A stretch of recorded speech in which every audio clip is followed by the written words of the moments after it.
नमस्कार मेरे किसान भाइयों, स्वागत है आपका हमारे चैनल क्रॉप फार्मिंग हेल्प पर। किसान भाइयों, आज हम बात करेंगे करेले की खेती के बारे में।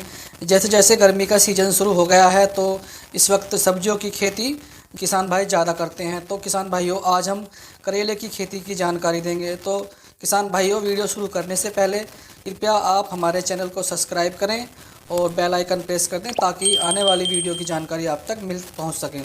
तो किसान भाइयों, आइए शुरू करते हैं करेले की खेती के बारे में।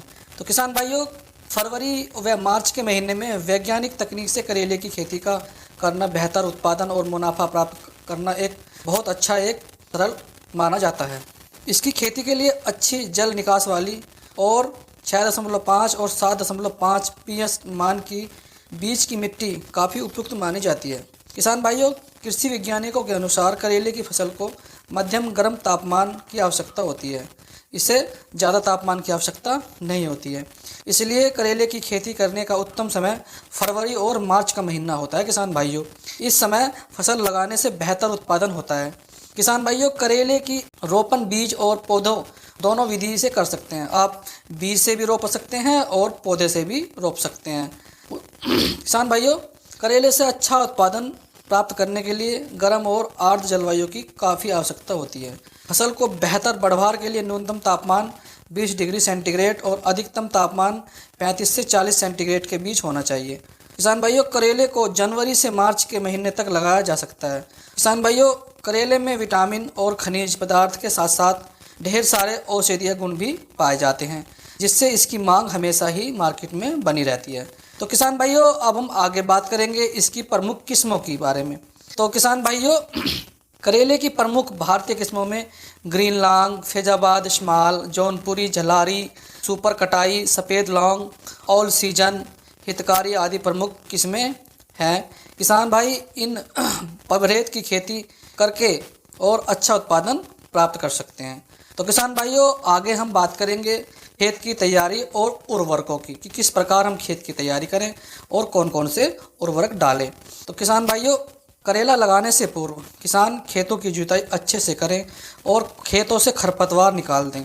इसके बाद खेत में वर्मी कंपोस्ट खाद 15 से 20 टन प्रति हेक्टेयर के हिसाब से डालकर उसे अच्छे से मिला दें। इसके अलावा किसान प्रति हेक्टेयर के हिसाब से उर्वरकों की अनुवांशिक मात्रा 50 से 100 किलोग्राम नाइट्रोजन, 40 से 60 किलोग्राम फास्फोरस पेंडोऑक्साइड और 30 से 60 किलोग्राम पोटेशियम ऑक्साइड जैसे उर्वरक डालकर खेत तैयार कर लें। फूल आने के समय नाइट्रोजन देना बेहतर होता है। जब किसान भाइयों करेले में फूल आ रहा हो तो उस वक्त नाइट्रोजन जरूर डालनी चाहिए। करेले के बीज बोने के लिए 2 से 3 बीज 2.5 से 5 मीटर की दूरी पर बोना अच्छा रहता है। खेतों में बीज बोने से पहले किसान भाई 24 घंटे तक उसे पानी से भिगो लें, जिससे उसमें अंकुरण अच्छा हो सके। तो किसान भाइयों, अब हम बात करेंगे समय से निराई गुड़ाई के बारे में। तो किसान भाइयों, फसल को खरपतवारों से मुक्त रखने के लिए कम से कम 2 से 3 बार निराई गुड़ाई का काम जरूरी होता है। सामान्यतः पहली निराई बुआई के 30 दिन बाद की जाती है। इसके बाद निराई खरपतवार को देखकर इनके अनुसार ही करनी चाहिए। अगर आपके फसल में खरपतवार है तो एक निराई गुड़ाई और करनी चाहिए। अब बात करते हैं किसान भाइयों कि इसकी तुड़ाई कब करें। करेले में फल आने में बुआई से लगभग 55 से 60 दिनों का समय लगता है, कहीं कहीं 70 दिन का भी समय लग जाता है।